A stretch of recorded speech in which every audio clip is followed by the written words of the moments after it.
네, 다음으로 여섯 번째 마지막 주제입니다. 10월, 11월에 모이는 긍정적 기운이란 겁니다. 긍정적인 얘기 하려고 가지고 온 겁니다. 이래놓고 맨 마지막에 반전으로 사실 안 좋아요. 그런 거 아닙니다, 여러분.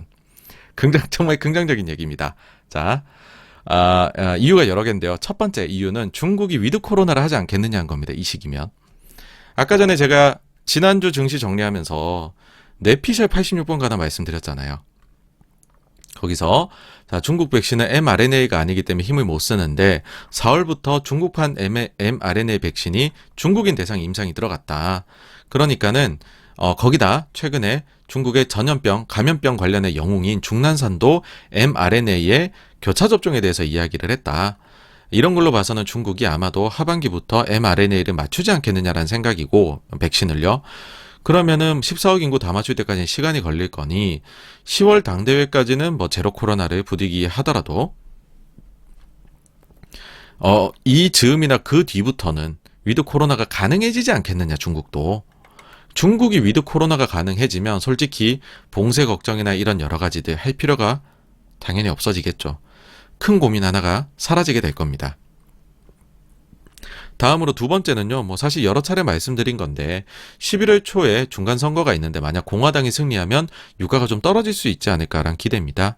11월 8일이 미국의 중간 선거예요. 현재로서는 뭐 공화당이 승리가 예상이 되고 있죠. 진짜 공화당이 된다면 오일 개발에 훨씬 적극적인 게 공화당이잖아요. 뭐 지역 지지 세력 기반도 그렇고요. 그러니까 공화당이 실제로 이런 정책을 내냐 안 내냐를 떠나서 시장은 먼저 달릴 거다라는 거죠. 그 실현 가능성 이런 식으로 하지 않을까라고요. 그리고 원유 시장에서는 그런 두려움이 생기겠죠. 미국 셰일이 공화당이 많이 캐자고 얘기하면 어떡하지? 난 좀 팔래. 이럴 수 있다는 거죠. 시장은 기대니까. 그리고 만약에 저희 채널에서 지금 기본 가정으로 깔고 있는 경기 침체가 그때까지 와버린다면 그러면 유가도 별 수 없이 침체 오면 수요 파괴가 일어나요. 그러면 수요 파괴 속에서 내려갈 수도 있겠죠. 근데 그게 본격 내려간 시기가 이 시기이지 않을까라는 생각을 하는 겁니다. 왜 그러냐면 일단 미국 정부가 9월부터는 방출했던 비축률을 다시금 사겠다고 이야기를 해놨어요. 그러면 사기 시작하면 9월하고 10월까지 이게 좀 또 유가의 지지선이 될 수 있는데 지지하는 역할을 할 수 있는데 이것도 한두 달 하고 나면 강도가 약해져요. 그리고 이제는 한두 달 뒤면 얘도 이제 비축률 이제 사는 거 끝난대라고 하면 시장은 역시나 먼저 움직일 겁니다.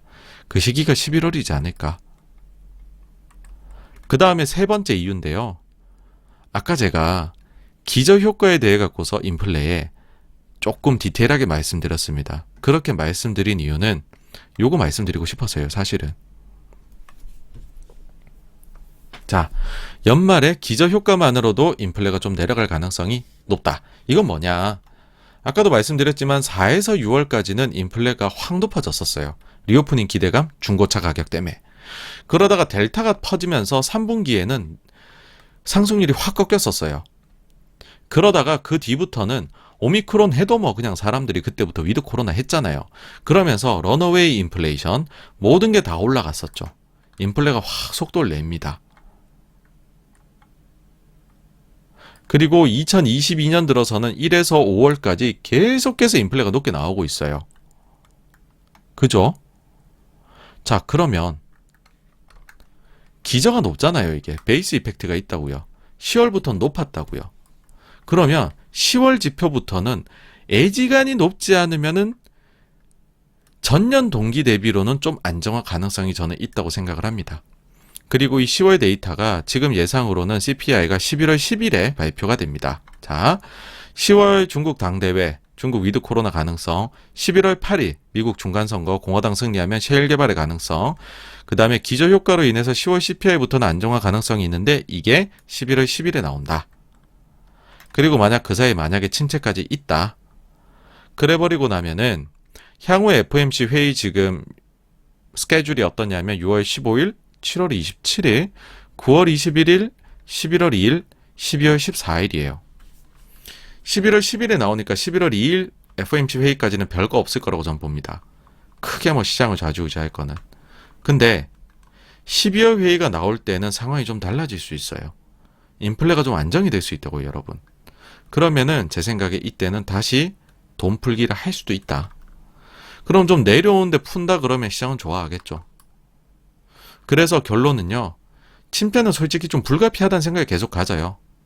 그렇지만은 연말에 갑자기 한 번에 도저히 풀리지 않을 것만 같았던 복잡하게 얽혀져 있는 실타래가 한 번에 여러분들 풀려나갈 수도 있다라는 겁니다.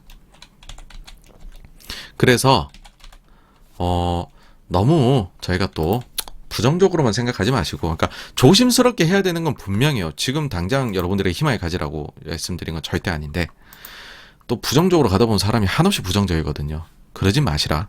희망의 끈 놓지 마시고 시장을 지켜보시라. 연말에는 좋은 또 그런 상황이 올 수도 있다. 이유는 이렇다라는 겁니다. 한번 지켜보시죠. 어떻게 돼갈지. 네. 그래가지고요. 6번째 주제 10월 11월에 모이는 긍정적 기운에 대해 가지고서까지 말씀을 드렸고요.